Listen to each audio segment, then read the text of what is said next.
Hello, and welcome to Star Time. Why, thank you. Hi, Navi. It's great to have you back. And Glad to be back, guys. I had so much fun. I'm so excited this time. Awesome. And we did a new setup because we're so codependent and in love, and we want the world to know. He said that he couldn't stand being like 2 inches away from me at any given moment, so... I did not say that. He absolutely did. He's getting shy now because of toxic masculinity. That might be true. I don't know.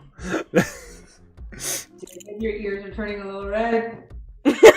No, that's the lighting. That's the automatic lighting here. Okay, but where's your chair? Because we were doing a thing, and it's then right behind you, and where you said I should be, so I we can be close together. Oh, okay. Oh. Well, then we got microphone problems, you see. So now we've got... I'm so sorry to, like, suddenly decide to come in. See, Jasmine was not going to be on tonight because she was working on a nice poster to find our precious new cat, which may no longer be our new cat. As you can see, little Onyx there is sadly missing. So... we were hoping to find this beautiful beast. Oh yeah. And let's see, there's another picture, moments before he escaped. That seems very accurate. There we go. As you can see, I lost the cat as I went to check on the door that I painted, and so I opened the door like a fool. And then the cat proceeded to extremely run out fast and silently while I went, yes, I did a good job with the door. I'm so glad I finished the door and got this all set before winter and before the cat arrived so that the cat will not escape if I try to work on the door. So, good job. Aw, Dave. In reality, Dave has some very, very strange views about QAnon that made the cat feel uncomfortable, and that's why it left. That is not true! Also, you gotta talk louder because you're now away from me. Sorry. I said something offensive and it upset Dave, but... Wow. I'm not a Q guy. He's not a Q person. I am a Jeffrey Epstein didn't kill himself guy. For sure, but I'm not a Q guy. That's an important distinction! I just thought that sounded better than we left the door open and he ran away. I mean, I didn't have the door open huge either. That's the stupidest part. I had it open a crack. I took a break from watching the wonderful new CBC television series, The Trickster, which I highly recommend, by the way. Okay. Yeah, and I was like, oh, I went down to get a snack, and I thought I would finish my chores. The thing is, he forgot about the 2 rules about a cat. Number 1, they're assholes. Number 2, they do what they want. That's why, like, before he came in, I set up, like, a bunch of, areas for him to mess up. Just so that when he messed up, he could feel like, oh, he got over on us, and we'd be fine. So, like, leaving the door open, the cat read it as, oh, great, I can chill outside for a bit. Challenge accepted. Pretty much. Well, honestly, this does kind of work with our topic for this evening. Oh, it sure does. Yes. So, but before we move on to that, would we like to check in on the latest space news? I would indeed, sir. Excellent. That's okay. All right. Oh, and I'm also just double checking the link that I posted. Does it go to... Yes, good. Okay. This is better. All right. So... I'm like your supervisor standing over your shoulder as you do work. Very much so. I'm gonna get this... There, we go. Through the magic of moving the camera. There, now we're both in the frame. Isn't that wonderful? Okay, Jasmine, you have like a whole head. Thank you. I actually have a really big forehead. I kind of wish you put it back down again.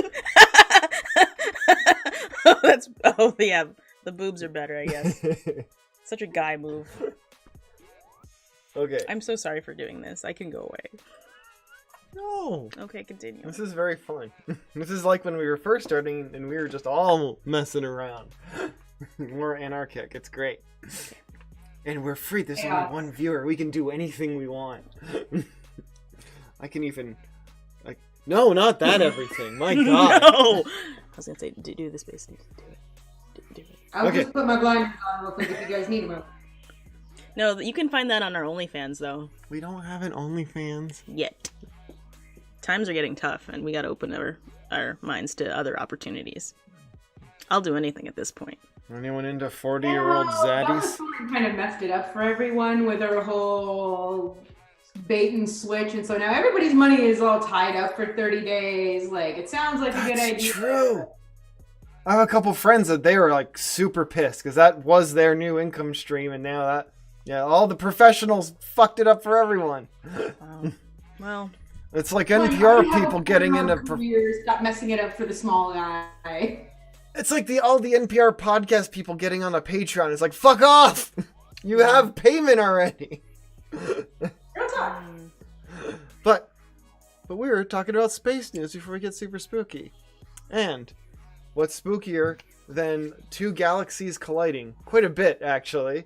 But that is the Andromeda Galaxy, which is what it would look like if it was just a little brighter. And that's the moon for reference. If you look at it with binoculars in like a dark sky, you'll actually see a good chunk of that. It's very impressively large, like way more than you'd think. No idea. Yeah, I mean the core of it, the little shiny bit right in the center there, the yolk of the Andromeda.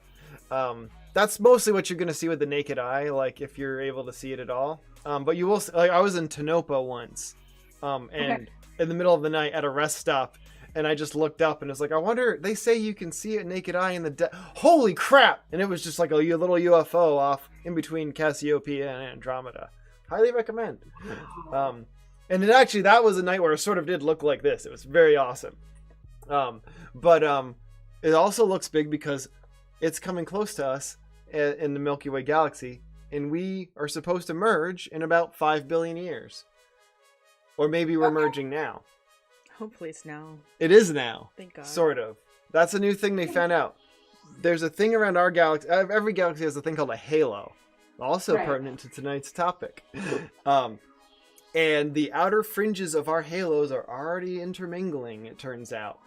And if you were to, say, put Andromeda's halo up, it would actually fill the image above here of how big it would appear. It's just very, very scattered on the edges, so you don't see much. So, yeah, our halos are already mixing up in a nice angelic mix. So, the merger's begun, folks. So, pretty cool. Oh! Boom! For reference, there's the halo right there. Is that what we saw in Andromeda before? That's like a photo of it. That's amazing. Like, let me just say, that's a beautiful shot. Yeah. Well, the halo itself has been added in.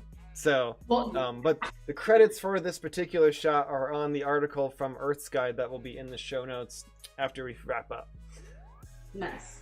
But yeah, it's pretty cool. And it's kind of funny because seeing how the halo is that big, even though it's like about, I think Andromeda is something 1 million light years away, I think. Okay. But like for it to be that phenomenally huge, that they're already intermingling even though immersion is like 5 billion years away. It's nuts, yeah. So, space is very big. And they got, speaking of from very big to very small, I don't know did you watch a lot of like, are you a fan of Quack documentaries on the History and Science Channel? Okay.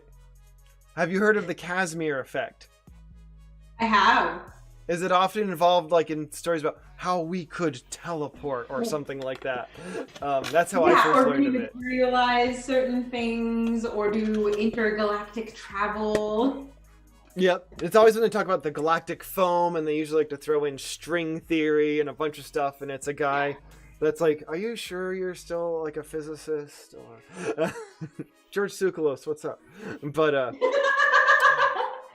But yeah, so the Casimir Effect is basically a byproduct of the quantum fluctuations that happen, like where virtual particles pop in and out of existence.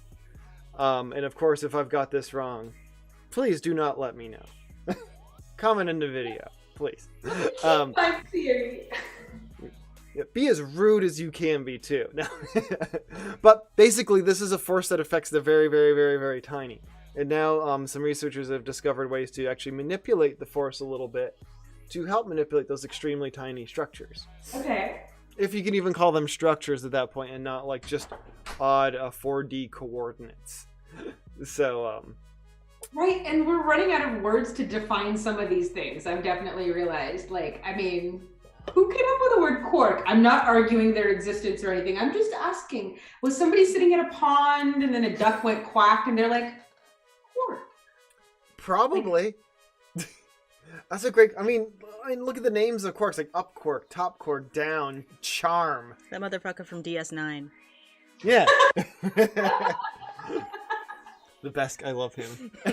He was a business owner, and his mother was like a badass woman.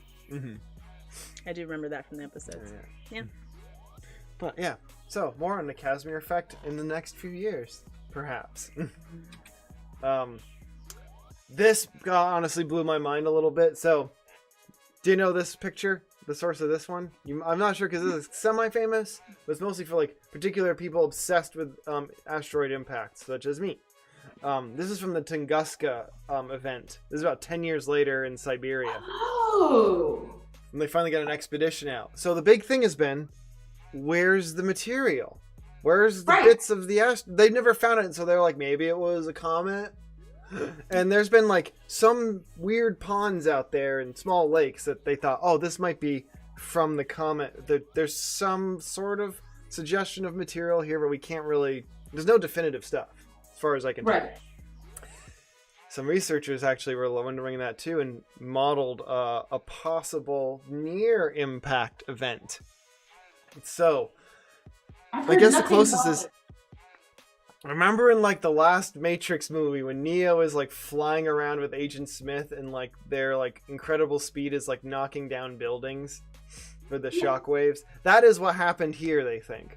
An asteroid swung close to Earth, entered the atmosphere, but did not impact and had enough force to actually basically skip and leave. But the shockwave flattened that part of Siberia. Or, as some ancient alien theorists believe, aliens. True.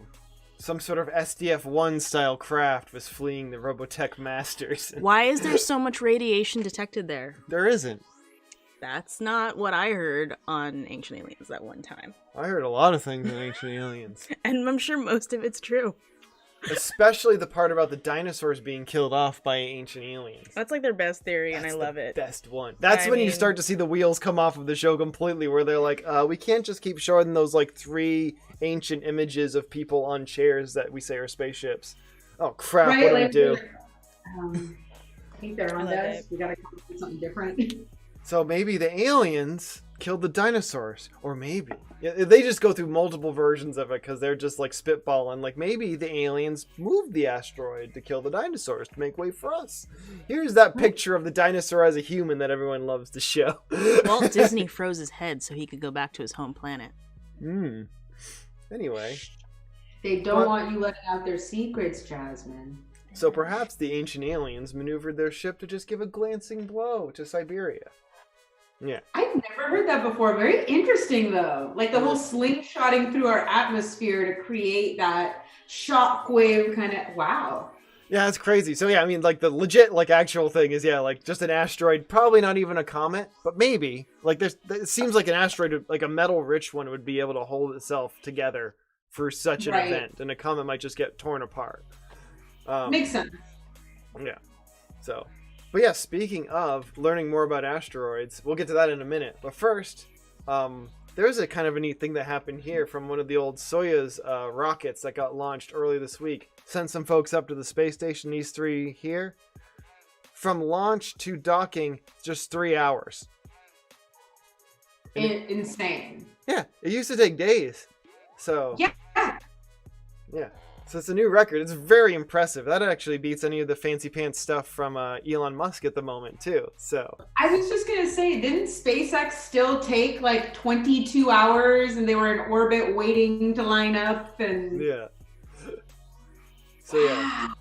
It's kind of, I was actually thinking about that the other day, too. Like, what's it like? Because there's people that would be like a week in there catching up to the space station, you know? And it's like, you're a week in like a little Soyuz. And I've crawled into like a replica of one, and it is not roomy. Like to be with like 2 other people in there, and it's like you're all just like using your diapers and stuff and like waiting.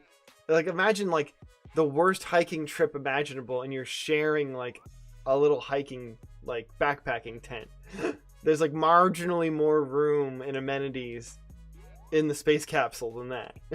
Yeah, or you're like riding a second class train from one major city in India to another, and you're packed in like sardines, and you're like, "Ooh, I can smell what you had for dinner 3 days ago," and I guess you didn't wash all the way when you were washing down south, because I smell that too. And yeah, the closest I got here is hanging out with Dad's hunting camp friends. No offense to Dad's hunting camp friends. But yeah, pretty cool. I think it's also partly like oh yeah. I was gonna say I'm still not getting used to the country. We wash ourselves mostly. Sometimes. Speaking of the space station, I forget what was this one because I just used the generic space station picture. Oh yeah. You know when your phone goes out of warranty and like the next day it dies? pretty much. There is one of the oxygen supply units on the oxygen units Apparatus. of whatever their reclamation or whatever, they were designed on the space station for the 15-year lifespan. However, this November marks 20 years of permanent habitation on the International Space Station, so wouldn't you know it, one of the oxygen units has an issue and is malfunctioned, and the Russians just said, they were designed for 15, you got 20. I mean, Still pretty good. that's amazing. I mean, I bought a 3-year warranty on a Dyson, and it was like, hi, it's been 3 years and 1 week. I no longer function. I'm convinced that they designed them like that. Like, Yeah, 100%. Yeah. like That's my Apple just like, conspiracy theory. oh, your battery died for some reason. Exactly Yeah. 366 days after your purchase. Right? Oh, yeah. That's wild. But yeah, there's also a little continuing leak that they might have patched up at this point on the station. So, a couple of oxygen issues right as those new folks arrived. Imagine getting on an Just airplane and they're like like, came in- maybe we got it taken care of. Maybe the leak that we have on this plane is okay. Sorry, continue. Better be a cool ass airplane.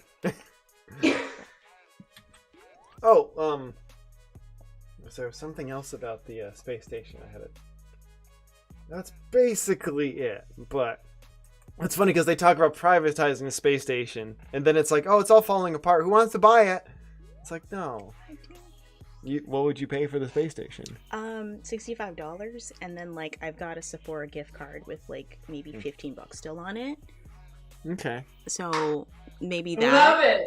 And then I have like a few products from Ulta that I haven't used yet and are still good. You can probably return it. I have a functioning Atari Jaguar CD. That's pretty powerful. And now everything I said is more valuable. Or valuable. Yeah. It's not powerful at all. It's very slow. I was like, wait. It's like a unicorn. So yeah, I'll throw in my Jaguar CD, NASA. So Mhm. And Sephora gift card. That's, you know, Sephora, right? Like, that's We're great. happy to crowdfund this as well if they need like a couple more gift cards. I have a coupon for Papa Murphy's that I'm willing to also throw in here. hey, there we go. I've got 10% off at Five Guys too. That might. I think we can bring this together. I think and- we're Get some getting more, it. guys. Get some. Oh, and I have yeah. a coupon for wine. Mm. Of course. Ah. Wait. Mhm. They're running out of oxygen. We're gonna need one. Oh, yeah. True. Oh, let's talk about asteroids earlier, and this is the OSIRIS-REx space probe, which has been chasing in that orbiting asteroid Bennu, a near-Earth asteroid, for a couple of years now, and it's next week. It's about to actually touch down, and I think it has sort of a. Speaking of Dyson earlier, it's kind of got a vacuum sort of thing it's going to use and scoop up a bunch of like stuff from Bennu and bring it back to Earth. And if this sounds familiar, the Hayabusa craft did the same thing, well, a similar retrieval mission about a month or two ago. So they may beat us they may beat the United States getting back. But this is going to land, I think, with its capsule and then mission done. Hayabusa is still going to continue after. It's like dropping it off and then going to another asteroid as it goes by Earth.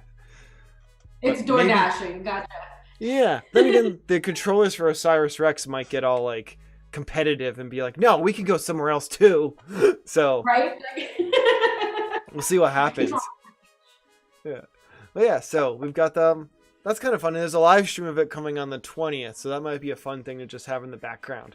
A lot of NASA Night live streams, they're interesting, but they're not the most exciting. They're definitely more exciting than the Simpsons bit, with them desperately wanting to change the channel. But when it's mission control, it's just like, sometimes they're doing filler, like, so, when was it designed again? It's like, you gotta kill time. Yeah, of course. And it's live, but it's on an asteroid that's still, even though it's near Earth, it's still pretty far away. So there's gonna be a few minutes delay, but still pretty good.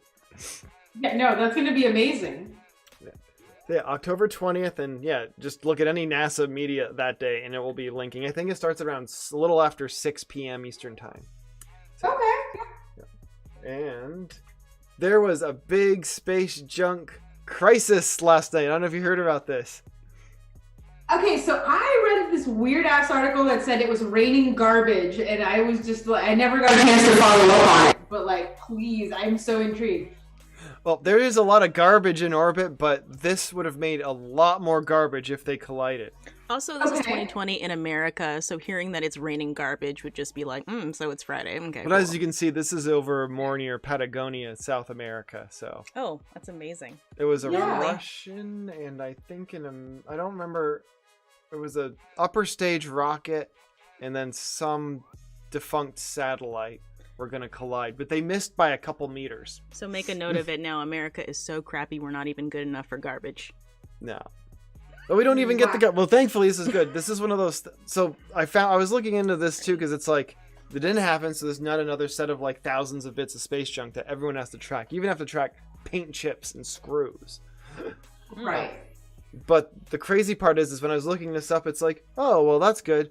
So now there's only 12, there's an average of about 12 accidental fragmentation events a year. And I was like, so apparently that just means like a part gets fatigued and breaks off or pops off. You got hot cold cycles as you orbit the Earth, so sunny side, cold side every 90 minutes or whatever. But also batteries just explode. Random bits of other electronics like short out or weird stuff happens. Leftover rocket fuel just ignites and blows up. So like hydrazine is very volatile, and that's what they use in a lot of them. So yeah, apparently there's just new space junk happening all the time, like once a month really. So not nearly as bad as this. Like one exploding battery is way better than two satellites smacking into each other. Yeah, of course. Like, yeah. But wow. And there was in competing like demonstrations of how to get that you too can blow up a satellite in orbit. China and India both did that in the last decade. By launching a missile at a defunct satellite and blowing it up, which sounds cool, but then you have thousands of bits of stuff. So and particulate, just wow. Yeah, and I like that we probably got the U.S. of course was like, we don't do that, and it's like, whatever. What about all those repeated Star Wars things from the '80s that we were gonna do, or that we blew up nuclear missiles in orbit to see what would happen. I feel like it's more of a hold my beer case than an innocent case. Yeah, exactly. It's very funny. Honestly, look up Operation Starfish, though. Extremely interesting. We shorted out our early batch of satellites doing it. Intense, man. Where's the feed from Explorer 1? Uh-oh. That's an electromagnetic pulse. Oh. Turns out you can create Aurora with just one missile. Now we know. But speaking of beautiful things, like a nuclear explosion in space, or meteor shower, the Draconids are happening. Not the Draconids, they might be happening, but the Orionids are happening, and they come out of the constellation Orion, which rises around 11-ish, 11, 12 at night nowadays for most folks. So when that rises, that's why a lot of times they say the morning is the best time to view meteor showers, because they're named Orionids. They originate seemingly out of the constellation Orion, and they're a little bit of the dust left over from Halley's Comet's tail. So you can actually see a little bit of Halley's Comet if you see a meteorite in the next few days. I think they peak the morning of the 21st. So, but they kind of go from like the 19th to the 22nd, depending on where you are on Earth, like the peak of them. And you get up to maybe 20 an hour if you're in a super dark spot. So, fun tip. That's really cool. cool. We have a really nice open field. We're just on the edge of town, so we can get to a pretty dark spot pretty quickly. I'm taking all the notes right now. I'm like, all right, the 20th, we're gonna have a touchdown on an asteroid. Now we're gonna go watch the meteor shower. Oh yeah, back to back. Totally, and it's themed too. Like near. Really? Yeah. I have a weekend plan. Yeah, and plus you get to see like the my favorite part of the sky come up. It's you got the Pleiades and then Taurus and then Orion. Boom, boom, boom. Yeah. It's kind of like greeting winter skies. Hello. Yep. So yeah, and the other little note of just the new moon is happening tonight, which is a great time to have like a black cat in the woods. You can't see anything. It's also cold tonight. Please come home, cat. But we have treats. But yeah, the new moon is also the closest new moon of the year, but you can't see it. So enjoy the close new moon. But it's great. So next week when you're watching meteors, it's good to not have the moon out, and it'll be setting very early because it's up like for like an hour or two. It'll be a crescent still, I think. So yeah, perfect. Nice. And that concludes our space news portion of the show. Shall we move on to Archons? Dun, dun, dun. All right, Navi, Archons. What are these beings? It's so interesting. So, I actually got introduced to Archons in the weirdest way. I was working with a spiritual healer who was doing energy work, and I swear my tablet, like I had a tablet like a Kindle, like just an e-reader, and this thing kept disappearing. It would like go under the couch, or it would be in the bathroom, even though I never used it in the bathroom.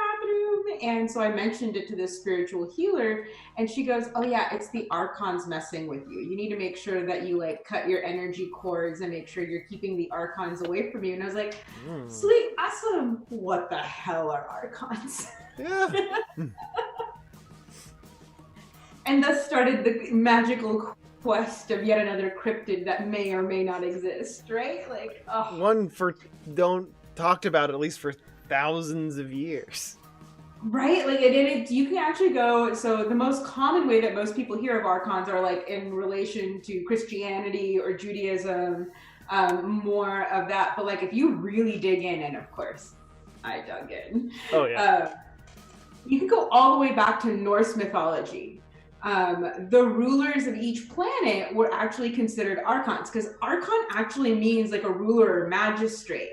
And so our actual first sighting or real written word of what archons are is they are actual mid-level deity beings. Now on the Norse side, they don't have a good versus evil. On the Christian side, obviously everything is evil. Yeah. But like, on the Norse side, like there is the ultimate Archon, who is the Grand Archon, and he split of himself 6 other pieces to rule the other 6 planets in this whole, like how each, like in Norse mythology, each planet, each star has like a fixed point. The stars don't actually move in the mythology, right? Like, and so like they each had their own realm, and then they all like to kidnap quote unquote divine souls, which are human souls, and take them to their various realms. So when people disappeared in the woods, they actually might have been like cruelly taken by the frost giant. Like, cool. Okay, so something like frost giants, or they Archons themselves are servants of the Archons who serve this greater creation. They are splinters off him. They are actually like lesser created beings that have like been formed from him, essentially like sweat shedding his demonic energy. And so each sweat droplet then gets to grow into one of these beings, and then now you have an army of frost giants. Oh, whoa, okay. Oh, like Cell from Dragon Ball Z. Okay. Which we will get to later, because there's an Archon in Dragon Ball. Yes. I love finding out Dragon Ball was originally just the tale of the Monkey King, and then he just went off the rails immediately. He kind of made a turn, yeah. Cool. We'll get the next Archon picture up here. Absolutely. So now here we have the insertion of like, okay, Christianity is going to try to take over. Now suddenly Archons are actually fallen angels. and they are part of Lucifer's army. And so like archons are actually the original angels that fell with Lucifer. And so they rule their own little mini realms that collectively feed up into the Prince of Darkness. Ooh.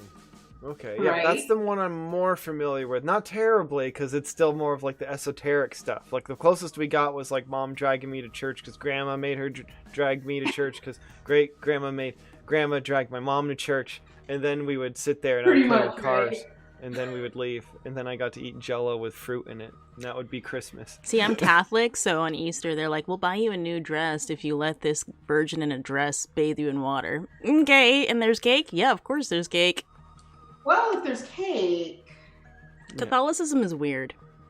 it's interesting, my friend. It's interesting, and I grew up obviously outside of like a Catholic, Christian, Judaic religion paradigm. So to me, it's like another mythology, right? Like just like my own belief system's mythology. So I'm like, this is cool, guys. Like, Cool. Sometimes. Yeah, it's fun. You got your main characters. You got Jesus. You got God, who's a prick usually. You got. You've got like all the main characters in the Bible. I don't want the lightning to hit me, so I'm gonna. Oh yeah. Well, I can decrease the brightness here. But Yeah, so that's like the in the problem. Bible, like a lot of like I guess like in Christianity, a lot of like different names of like angels, an archangels in particular, I guess, are those kind of like the origination Correct. of some of. Cool. Exactly. And so like and then this is where it begins to splinter even inside Christianity, because like more on the Judaic side, there's a belief system that there's actually 365 archons that like one for each day. And what an archon does is like trigger your passions. So if you're like an angry person and it's angry archon day, then you're gonna have a real easy time losing your temper. And it's totally the archon's fault. Right? Like if you So it's kind of like the Zodiac in a way. Right? Okay. And they're associated too. I guess there's some splinters where, like talking about the planets being representations of archons or the archons themselves. And then planets in a sign, Whoa, okay. Right? Exactly. And like a name that a lot of people may have heard is Abraxas, who is supposed to be the Grand Archon, who is directly split from the Prince of Darkness. Like the Prince of Darkness pulled from his own evil essence and gave birth to the Grand Archon. Like, didn't we watch Abraxas like 2 weeks ago? Was that the one with Sean Connery and he's wearing like a Speedo thing? No, that is Zordon. Oh, okay, Zardon, sorry. But I will say Abraxas, I believe, is invoked in one of the Tenacious D albums. Okay, there is an Abraxas movie, but I've never seen it, so... It's absolutely when Jack Black is doing the ultimate battle with Lucifer. Abraxas is you're right, Tenacious D. Nice. Okay. And so that and then you have the flip side, which was the Gnostics. And the Gnostics really, they believe that like even the Bible isn't true. They're like, no, the Bible was written at best by a lesser being, and at worst, it's totally created by man to try to trick you from God. Mm-hmm. And so Gnostics believe that the only reason we exist as humans is because of the Archons. We all are supposed to be living on this divine plane with God, but the Archons come and kidnap our divine soul and force us into these meat bags. It's all the Archons. This goes, I'm very glad I picked what I did for the game coming up then. Okay. So the Archons are... Does that mean it's good or bad? Because it sounds good to have my body and hang out, but I'm not a Gnostic, and I know their beliefs are a little different as far as that's concerned. Well, it's absolutely horrible. You want to reside next to God in his divine creation presence. Anything that removes you from the divine presence, like, instant evil. So basically the Archons are just brutal punishers. Right, and so like and they too believe that there are like 7 main ones, which I'm like, hi, echo of Norse mythology a little. I will not go down the anthropology route right now. Oh yeah, God forbid mentioning that like cultures intermingle and maybe take different ideas or have similar influences. Not going there. Untrue. All separate, self-contained. Right? And so again, they like tried to assign these to like the 7 higher archons, again, had a mini realm in hell that they led, and all those mini realms magically have a planet attached to them. Like one's Jupiter, one's Saturn, one's the sun, one's Mercury. I'm like, biblical. Oh yeah, like a lot of when I was looking up archons, I kept finding pictures of like lions with the sun or like a big sun like halo around them, and that's the usually the head one, the chief, the Demiurge. Yeah, the Grand Archon. Oh, the Grand Archon. Okay, it was different than the Demiurge. Correct. Okay. The Demiurge is a lesser deity being that specifically created Jesus to trick us all away from the real power of God. And they're like, God never would have done something so evil as to take another divine spark and again shove it in a meat bag. And so again, we have the archons to blame for Jesus's life, really. Like the poor man didn't have to go through anything. These goddamn archangels that decided to become archons by falling are really at fault here. Oh. I know. Yeah, that reminds me. Interesting shit, right? And I remember you, and you said, because it's funny, because it's also a name that I remember from my weirdo college. And a few people might know of the extremely weird school, the St. John's College of the Great Books program, which now just seems to be like now it's more so like super right-wing people love it, which is unfortunate. It's like the Western civilization thing. Yeah. And at the time, I thought it'd be a treat to go and read all these original texts. I did not get the messaging in the background. Yeah. But the heads of all of our activity clubs, because it was a weird school, it was like crew or anime club or fencing, because they were all giant dorks. They were called archons, funny enough. And that's from, and you mentioned it was, you sent me these notes. It's actually Greek for the magistrate or like the town crier. Exactly. Right? Okay. So the rulers of these little towns, like the rulers of the realms, basically. Yeah, exactly. Like if you look up the word archon, if you just break it down to like just the straight Greek and Latin root, all it really means is one who rules over, and it's like a smaller level of ruling. You're not a chief or a chieftain. You really are just like, hey, this little like area, I take care of this. Like the town mayor, that's me. That's so funny. So going, like you mentioned Dragon Ball earlier, and that is extremely like, it reminds me of like the very bureaucratic way they portray the afterlife. Yeah, exactly. Like, no, you're in charge here. That person's in charge there. Da da da da da. No, you have to go to the other paperwork. Did you get the memo? I'm sorry you ran for 1,000 miles. However. Yeah, no. I need 3 melons. Go ahead and click over to the next slide even, because like this is the pretty version of them.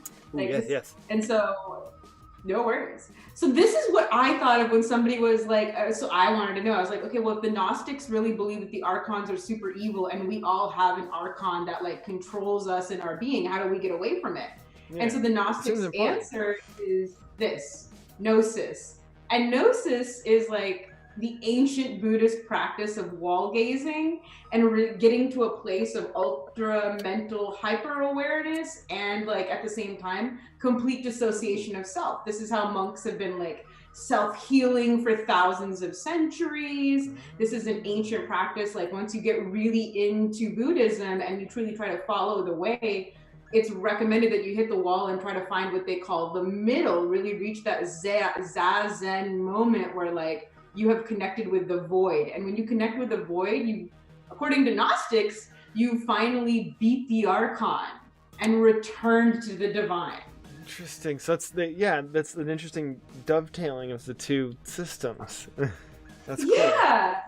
Isn't that it? I was like, yeah. Are you sure? It's funny because this also has some Platonic influence or history because of the Demiurge and all of that. His whole thing was like the unmoved mover at the center and all that. He created but did not touch, and their whole thing was also like reality is the big thing that's the problem here. What we see is false, and the bigger truths. Which is funny. There's a great Aristophanes has the birds where he just rips into Platonists. It's very funny where the astronomers are studying the heavens by sticking their heads in the ground. It's like, oh no, we're not going to look at that. That's deceitful. No. To know the heavens, you got to just lock them out. Right? Yeah. But that's cool. Yeah, it was so fascinating to me. I'm like, wait, you want me to do what in order to how? Interesting. So Okay. defeat the Archons by staring at the wall, i.e. enter a meditative state. Correct, which allows you to escape the meat bag, the human body that the Archon has jailed you in. And literally they use the word jail. You have been jailed in your human form. And so anything and any time you can escape it, you've won against the Archon. Neat. I'm like, okay, but you know what? Substance abuse also does this. That's true. You could just have a crap load of a lot of things. I may have defeated the Archon once in college when I drank way too much cough syrup recreationally. Don't do that, kids. They put in stuff that's When poison. Fry hits that 300th cup of coffee and reaches that like magical Zen moment where he's moving faster than the speed of light, and I'm like, oh, okay, I get it. Nice. We got Right? some more photos here. This is great, by the way. Thank you. I was like, okay, well, if we're going to talk about Norse mythology and like come all the way back around, like this is really what was believed of the Grand Archon, that he would bring Ragnarok, not just to Asgard, but to us. He's going to be like, I understand that the Bible says that the Antichrist is what's supposed to take us out and like initiate the apocalypse.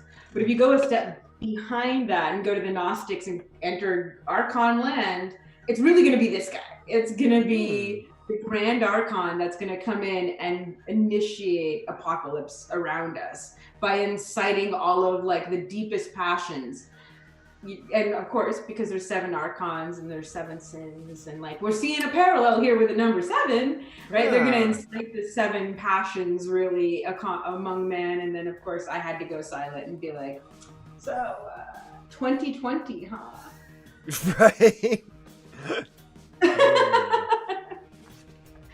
Yeah. What artist drew this? This is a great picture, yeah. I thought it was somebody I knew, but this is like, I can't find that painting. It's gorgeous. Yeah. Just saying. It's Reminds me amazing. of, And I think this one's from Deviant Art. None of these pictures are mine. They're all from the almighty Google search page. Google 4 search or 7. Archon and this will come right up. So there's apologies for not having the credit for the DeviantArt immediately available. It reminds me of this artist called Thomas Love. I thought that's who it was, who does very similar work to that. And I was like, oh.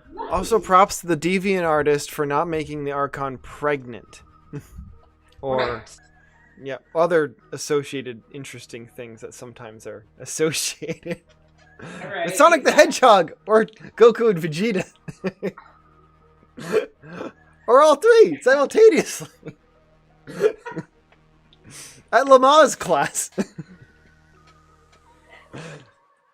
But yeah, so let's see.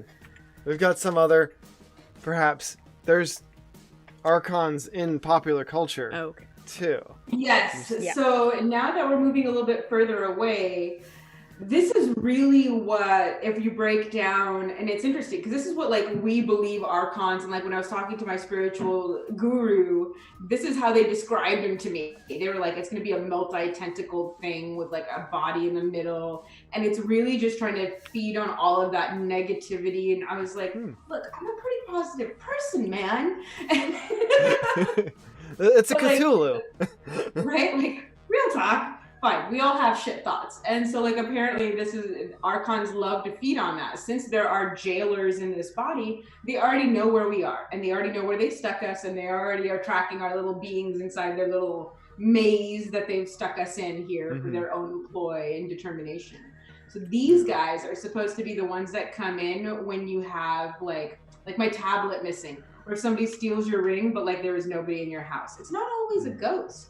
It could be an Archon fucking with you. That's much cooler.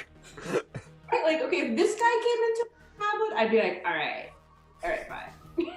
Yeah, and I'd be like, you can have whatever you want, man. It's totally cool. Can we talk shop for a second? Because I'd really like to know if you could like unplug me real quick, because this shit ain't cool. Yeah, I know. No. Yeah. Update the connection, please. I want the funner matrix, the one that was not good enough for certain people. I think that'd be fine to have the heaven version. I'm pretty sure my version is glitching out. I don't know what it is. If maybe there's like some sort of virus in there. You guys did not run that Norton virus thing that you should have, and I'm not. This is not working. But yeah, there's a ton of Gnostic stuff in the Matrix movies, apparently. And that was a lot of people's introductions to Gnosticism around the same time as like a lot of Kabbalah stuff was happening too. And they have this whole multi-tentacled creature with all the crap in the middle and literally imprisoning people and feeding on their energy. Exactly. Like just literally, is that not the premise of the Matrix? And then you've got the architect, which would be like a demiurge-ish sort of figure or some sort of... Correct. Yeah, who created the Matrix. Right, like and just Colonel for his Sanders. own purposes and ploy, and literally just because he was hungry, apparently. Yeah, and then there is also the Merovingian, who I guess would be... He'd be some sort of Archon, I assume, or... I think he'd definitely be one of the 7, right? Because he's pretty high up there. He's got his little realm that he's running. He Not gets to the do whatever key he master. wants. Exactly. Yeah, because you got... so there's a few folks that run around, like the super beings in the Matrix kind of seem like that. Because you had, like... Yeah, these guys, you had the Oracle I didn't throw in. Right. Like Master. Agent Smith, I suppose, maybe. Yeah. Yeah. Absolutely. And you can just make as There are a many couple to of fill up. Okay. Whoa. And we have some others as well. Like Stranger yes. Things you mentioned was a directly influenced as well, perhaps, or referencing at least Archons. Absolutely. So it's the whole concept again of like she escapes to this void space to get away from it, but here comes the Archon to bring her back, right? And she's trying to stay wherever because there's that duality again of not understanding that your human body is actually the jail in which you're in. And so when the monster is coming to get you, it's coming to take you back to your jail cell, which is your human body. But this image is like really more what the biblical terms describe. Like the Matrixy one is more of the modern kind of multi-tentacled Norse style of like what Archons look like before they took the shape of whatever realm they define. But like this is the biblical term right here. It's just like this open-mouthed being with like many tentacles just coming in to, again, swallow your soul whole and then shove you into human body. Awesome. My ideal date. And of course, The ultimate, yes. Evil Omni King Archon. Who, if you know something about Dragon Ball, is actually the culmination of 5 other demigods. To, yeah. like, Archon. So again, you begin to see the echo of like... It's the merger of a bunch of the little godlings in that universe. Exactly. Okay. And so like he, again, is somebody who is like, I must end your ability to try to transcend and become more than you are. It's literally all Goku wants to do. Right, like he's just like, please, can I just like get the fuck out? I could parent you, Gohan, but I really need to get stronger. I need to fight another godling somewhere for cheesecake or whatever the contest is. Right, exactly. For the curry of life. Relatable.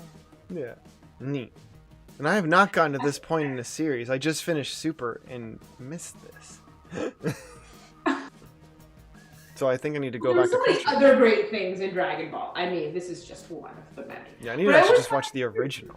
Which I Right? never- And it was kind I've- of interesting how we echo all this stuff over and over again. Yeah. Like Stranger Things, Matrix, Dragon Ball, but we're gonna say it's all still mythology. Like, Right? fly out of the corner of my eye.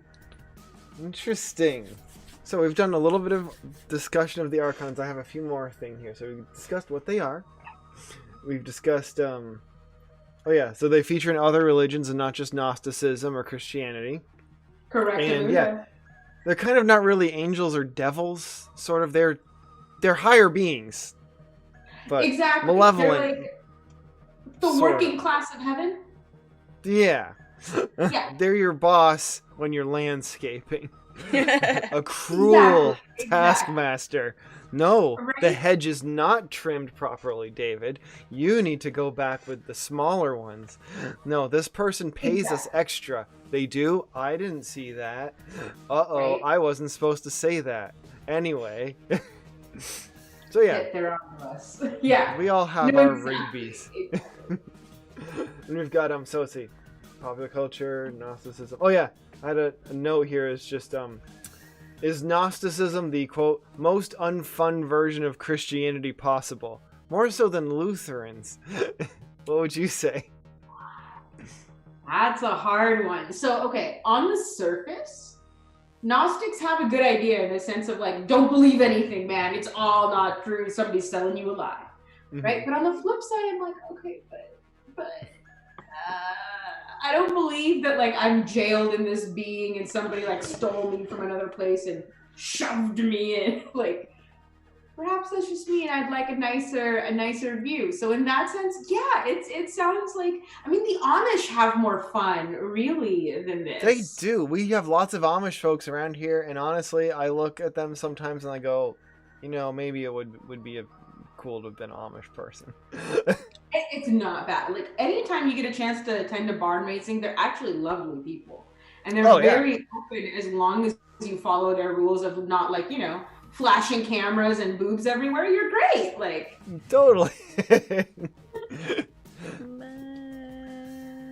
The internet. I'm That's my honestly only at the point. qualms. Like, the internet. Despite us being on the internet right now, I'm actually fine with a world where we did not have the internet anymore and we had the library and the mail service again. But we've met a lot of Amish people here, and they are very dope. I will say that. they love are. asking if you can look something up on the internet for them. Also, their jams are just like, they slap. I mean, like, seriously. Like, I'm like, how do you make blueberries taste like heaven? Like, what is it you're doing? I wish we could go ask Rudy about Archons, actually. If we bump into him next week. Rudy is a guy that we know, and he's a great carpenter. And I once said, "Oh, we need to get our kitchen fixed up. Can we text Rudy? Yeah. Can we give him a call?" They do share a phone. Yeah, but we can't text him. They share a landline between multiple homes that is in another building. He also says bad words, and I was like, "What?" Yeah, Amish folks swear. It's cool. I had no idea. Well, and they have a whole different subset of swear words too that, like, I find amazing. I'm like, wow, that's so much more accurate to what I wanted to say right there. Like, I really did want to cuss that guy out in that way. Mm-hmm. Ooh. Okay, so do we have any more about, for the moment, we can move into our game. I am good to game, man. Let's go. All right, so speaking of the servants trying to trap us in our bodies, we're going to discuss which of the following angels from Evangelion could be the next Demiurge or Chief Archon. Which are we going for here? If I can change the Chiron. Now, Who's the I'm boss? going to vote Demiurge over Grand Archon, just because I feel like there's a little bit more chaos here. All right, cool. So I've picked 7 plus 1 of the angels that we can discuss. So I actually had to write down their names because I love the show, but I do not know all their names because they are very strange to me. Right there. Yeah. So we are seeing Sachiel, which is the first one we meet on the show, and it is in the Bible it is the archangel of the cherubim. The cute little angels. The little guys, right? The cupids, basically. They're not so cute really, but I can see that. I can see that. As far as we go to track back to Norse mythology, this could be the moon, right? A little bit more tender, taking care of some of the smaller things, giving a little light, turning dark like the new moon. Yeah, that's true. So we've got in the running, good old the first one they send out. Yeah. Sort of. Aside from First Impact and all that weird questions that brings up. We're skipping Adam and Lilith. They are preemptively blocked. However, we have next up Samshiel, aka the Guardian of Eden, and this is a wild job where basically Samshiel's in charge of making sure that the Adam and Eve and their children do not ever step foot in that garden ever again. So, funny story, this guy, if you believe the Gnostic version of why Adam and Eve had to leave, this guy is actually the guy that impregnated Eve, not Adam. Really? He's the one that incited the passion that led to the impregnation, and so it's really his fault. Interesting that the animators also have the ribs showing here too. Oh. A little bit of, you know. I should say that these are the angels in Evangelion are very more so Kabbalist sort of inspiration, but they very much so are also Gnostic influence too, because that show is just a mashup of a ton of influences. Yeah, I know, and it's really like trying to say light gray and dark gray aren't gray. Alright, so we got Samshiel with its little whips here. Ooh. And then, honestly, one of my favorites, I like the weirder and more abstract they get. This one's Ramiel, which is the fallen watcher, the thunder of God, and destroyer of armies. And a shiny cube, which looks a lot like the Bass Shop Pro headquarters. Actually, a little bit, yeah. It's interesting because that whole cubist thing going on, like just pulling everything apart. Like I could see the destroyer very easily there. Oh yeah. Okay, so and to keep it up, we've got amazingly, I tried to keep this to GIFs, and there wasn't any great GIF of the whole of Sahaquiel, which is the angel in the sky where they encounter in space, and the it's also known as the Ingenuity of God. Basically, it's very obvious. So, like, stay out of space. You stay on Earth, angel. Yeah, no, definitely. And I mean, like, I love that they're, of course, echoing the whole UFO. One of these days, I think a UFO is going to come in and visit, and it's going to be trapezoidal, and no one's going to know what the fuck to do. Because it's not the circular UFO that we all know and love. Yeah. But this one totally seems like the guy that totally came up with the idea of let's take all the divine souls and go ahead and make meat bags and try to shove them in, and then I will keep them there. Yeah, that makes sense for the one that's supposed to monitor the skies and keep us out. Right? Like, yeah, I got them on the ground. All right, and next I've got numbers on them. And this one, another good abstract one, which was, I believe this is Archon, which is the last, which I only found like some vague references to because they just started digging into possibly fictional versions of the Dead Sea Scrolls, but this is the last thing they mentioned in them. So fair. A big tube of energy that has no regard for AT fields. Yeah, well, obviously. And there is one Archon that's supposed to be like the ultimate troublemaker, and he's not liked by all the other Archons, and that would be the one that's like kind of assigned to Saturn, because he's so chaotic and so chaos that like he kind of wants to stir the pot just to stir the pot, even when it's to like your own downfall, kind of like Loki. Interesting. Okay, so any of the angels that start chatting with the people on the show could be this one. Yeah, right? Like the one that's like, hi, so how's it going? Yeah, by the way, have you ever thought? Oh yeah, and this one here is Ariel, which is the Lion of God, which also may or may not be an incarnation of the current Demiurge in some interpretations of the mythology, if I understand that correctly. Yeah, totally. And you know, if I go all the way back and like look through it, it makes sense for Ariel to be the Demiurge. Like, there is a sense of the Demiurge that like it was with the best of intentions to do all these things, right? At least okay, fair enough. It's the same way that like a serial killer justifies killing people, right? It's like, but I think I'm right. But at the same time, I can do this. It's fine. Exactly. But I could totally see like Ariel being like, okay, but this is really for their own good. Like, I'm really hope here, and this is what God wanted, or close enough to what I think He wanted, so good enough. We're doing as close as we got. Look at the tools that we have. This is the best we could do. And that's really the door that like Gnostics really opened, right? Is they open that door of like what if it's all just like, what if even the angels have no idea what God wanted? Like, oh. Ooh. That's very good, because, yeah, you can't really know what God... He's also sometimes called the unknowable. That's how it's supposed to be. You can't know it. Mm-hmm. If you don't know what's happening, you can't have I faith. thought that was part of the definition. Right. With that great cheat by Thomas Aquinas. Listen, if the Bible doesn't make sense, that's just because you don't know how God's thinking. I don't know, it seems pretty You don't know what God's thinking. I am now considered the smartest philosopher of the Middle Ages. You just cheated! You Switzerlanded. But this is actually my favorite one visually. This is Leliel, the Angel of Night in the but also this is the one that traps people into a pocket dimension and talks, I believe, to the pilot.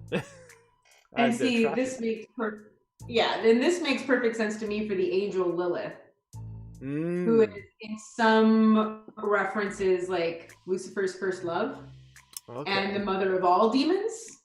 Ooh. And this is one of the last ones they fight too. And their favorite thing, and her favorite thing is to she's the ultimate puppet master. She loves to just be like, I'm gonna pick you up and I'm gonna put you over here, and then I'm gonna move this guy over here and go. Which would make sense if you can control a pocket dimension and drop people in and out at will. Right? This is part and parcel of, though, definitely have to agree, the coolest looking one so far. And I just found this out when looking at the wiki, because I had forgotten this little detail. This is technically its shadow. And what we perceive as the shadow is actually the creature itself. Interesting! Yeah, it's wild. So people have actually unfurled the geometry in this to create a face and figure. So I can see a lot of thought into this. Yeah. Cool. And so there are 7, but there's also a Demiurge, and we're looking for a candidate for the next Demiurge.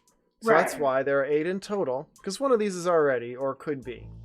Sure. And we cannot do the angels without doing Quaru, aka Tabris, which is the angel of free will.